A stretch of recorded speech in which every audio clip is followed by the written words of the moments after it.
My name is Daniel Sahensky. I am the Executive Director of the Delaware STEM Delaware STEM Council. Sorry, I'm excited. And I have the pleasure to introduce today's keynote address from the Delaware Department of Education, Jon Wickert, who is the Director of CTE, Career Technical Education, as well as STEM initiatives for the state. So without further ado, he's a passionate STEM advocate. Here's Jon Wickert.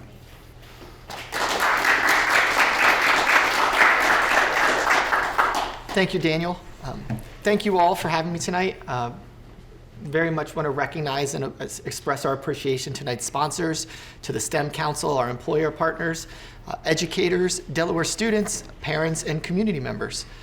We're here to recognize and congratulate our nominees and award winners, but I'd also like to take a moment to recognize those educators and employers that are experimenting with or even considering how they're going to engage in STEM education.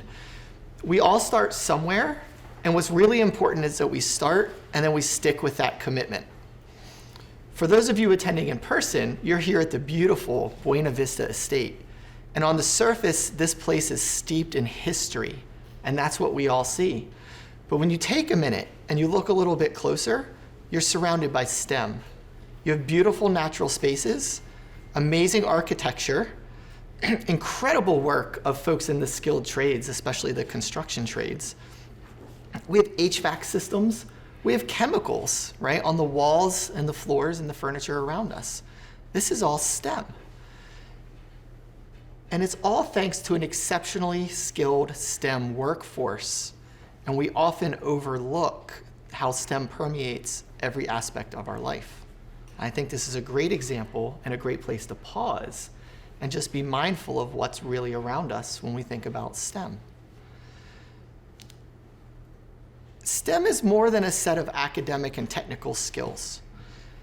It's a way of sensing and experiencing the world around us, and it involves curiosity, inquiry, problem solving, risk-taking, which is my favorite part, and I think most importantly, wonder, right? Wonder permeates STEM when we allow it to and when we put it at the front.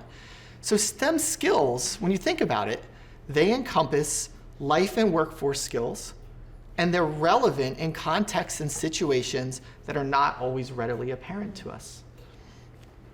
Each place that is impacted by a person has also been impacted by and experienced STEM. STEM education is everybody's responsibility. Judd is one of my favorite people, and he knows, growing up, I did not love STEM. I'm very much a convert, right? And I didn't love STEM because for me it wasn't fun. It was this world that felt rigid and full of right and wrong answers and ways of doing everything. There were rules and constraints, and if I followed those, somehow they were going to lead to this feeling or moment of wow. And I had a hard time seeing that. And I'm really excited, especially by those folks that are in this room and those that have been recognized in STEM education, because you're changing that, right?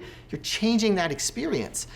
And I often wonder, how many young people have we lost from STEM because they didn't think their personality, their race, their background, or their perception of the world fit within STEM?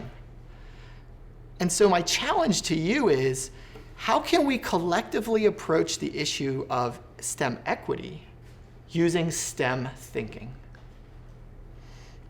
How can we make sure that you, your students, and your employees feel and spread what is truly at the heart of STEM, which is the feeling of wow, right? Wow, that's cool. Wow, how did that happen? That's how we get people hooked on STEM. So when I was in college, right, I said, I was not a STEM person right off the bat. When I was in college, I got introduced to the world of camping through some friends of mine. And that led to working with the Maryland Park Service with justice-involved youth and taking them camping and working on social emotional learning, rock climbing, right, any environmental education, any other things that we think of as the world of STEM. I then went on to own a kayak and ecotourism business in Delaware that I owned and operated for 5 years. I even worked in nuclear procurement. And at no point did it occur to me that I was in the world of STEM and that I loved STEM, right? The light bulb flickered for me when I worked in the Cesar Rodney School District and I began to teach geography. And then I realized my love of systems thinking was also a love of STEM education.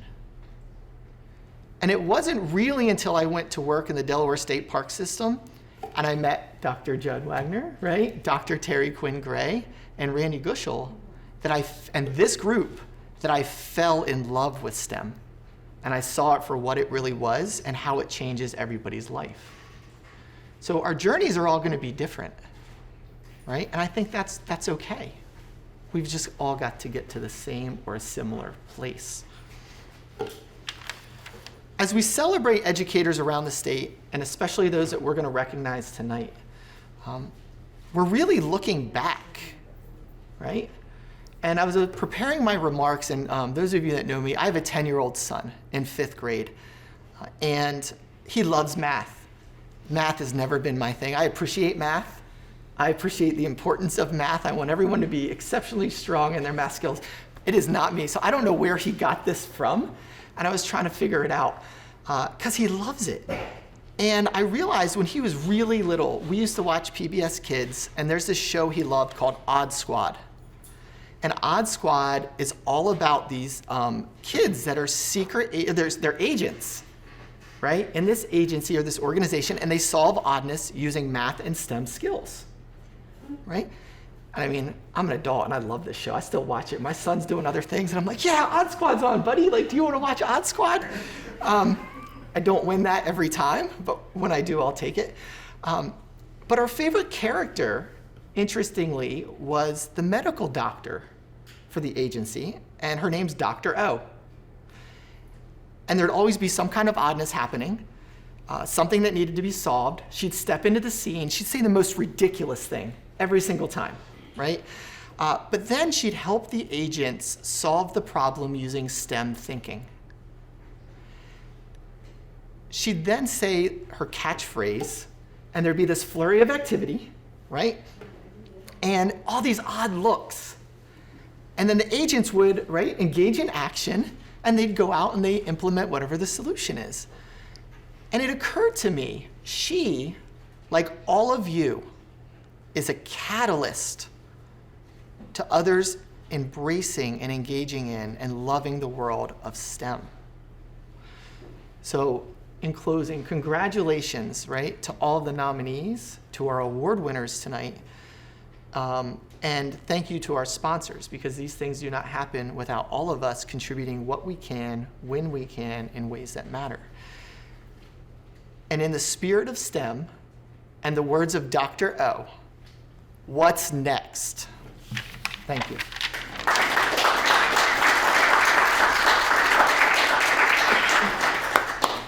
Thank you, John.